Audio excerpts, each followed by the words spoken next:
Hey there! Time to clock out of work and tune in to the only segment in boxing that brings you the facts and makes you laugh. It's Clapback Thursdays. Alright, so last weekend gave me some good material, so let's get into it right now. Okay guys, so UFC Noche. So I was true to my word. I did attend last Saturday. I sat in Turkey's box upstairs, and I have to be honest with you, it was beautiful. It was spectacular. It looked really cool. The production value was there. Everything was amazing. The fights were actually really good. So congratulations to Turkey for footing the bill on this and making his celebration of the Mexican culture come to life. And Dana, I know this wasn't your idea or vision. Nothing ever is at the UFC. You're the Fertitta's errand boy. But I'm always honest and fair, and I want to praise the production. UFC Noche was a good time, and I really enjoyed it. And now, the clapback I know you've all been waiting for. Canelo versus Berlanga. As I predicted, T-Mobile Arena did not sell out. In fact, an entire section of the arena was curtained off. I know people who attended the fight and confirmed these facts for me. And as far as the action, I called it in advance. Another fight that went the distance without any truly exciting moments. Berlanga didn't win one round. He was never remotely in the fight from the first bell. Is this where boxing is going? The bar has been set so low that fans are just happy to see fighters last 12 rounds. What?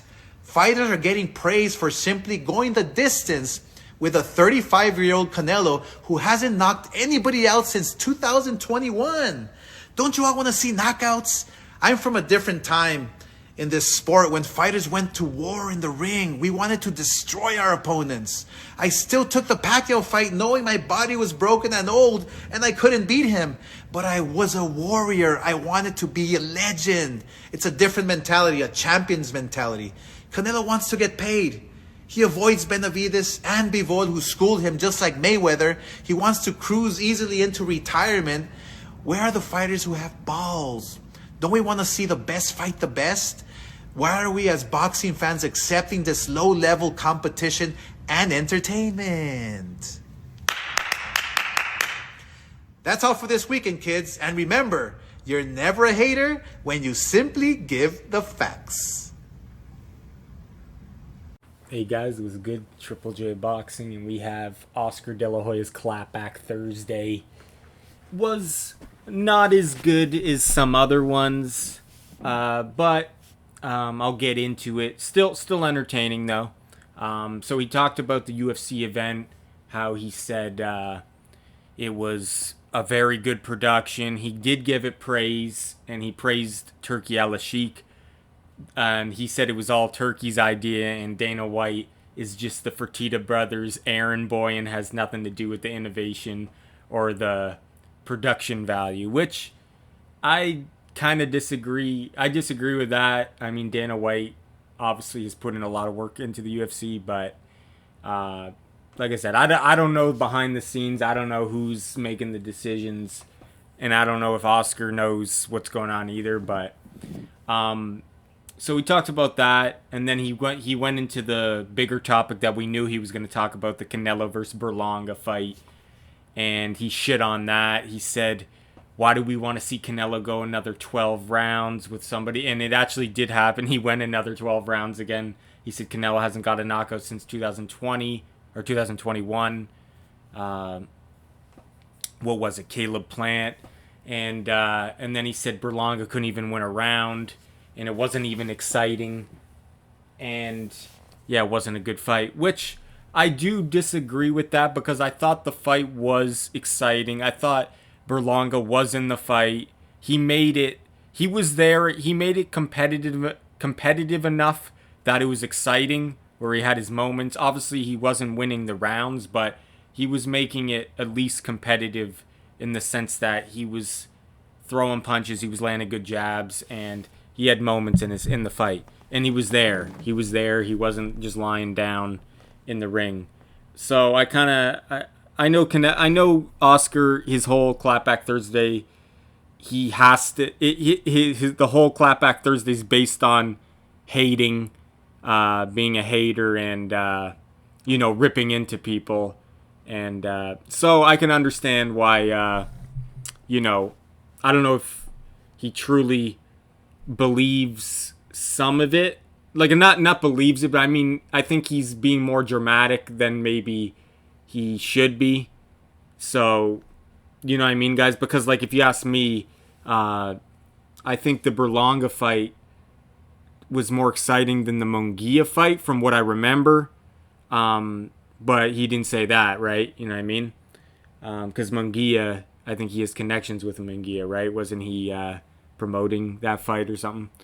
But yeah, so I feel like he'll be more dramatic than he just to make the segment more entertaining.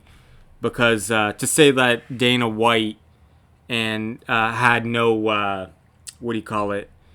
Hasn't put in the work for the UFC and hasn't had his own ideas. It was all Turkey's idea.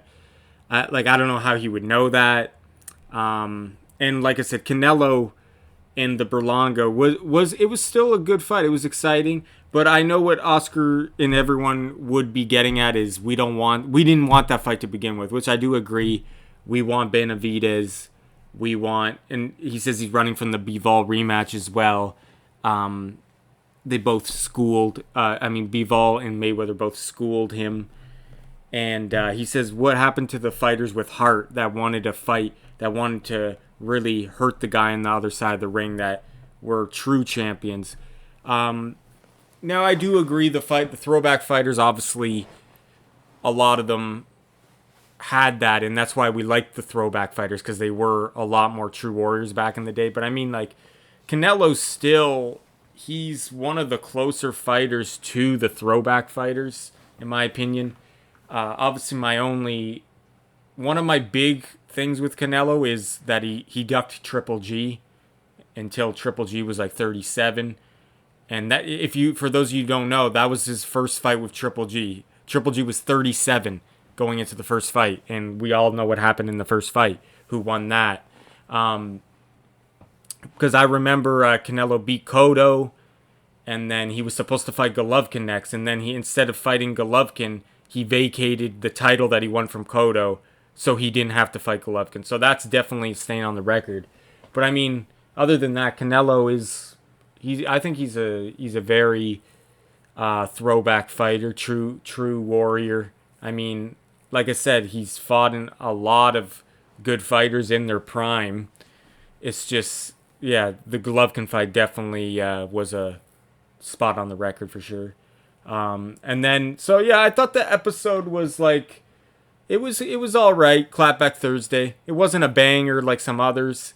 Like, some of the things were a reach. Like I said, it wasn't as spicy. But I mean, he ended really well though. I'll give him that. He ended with, it's not hating if it's facts. And then he gives the middle finger to the camera. So I thought that was he finished pretty fire, I'm not gonna lie. But yeah, that's Clapback Thursday, guys. Let me know your opinion on it. That's my opinion on what he said. But yeah, leave in the comments what you thought about it.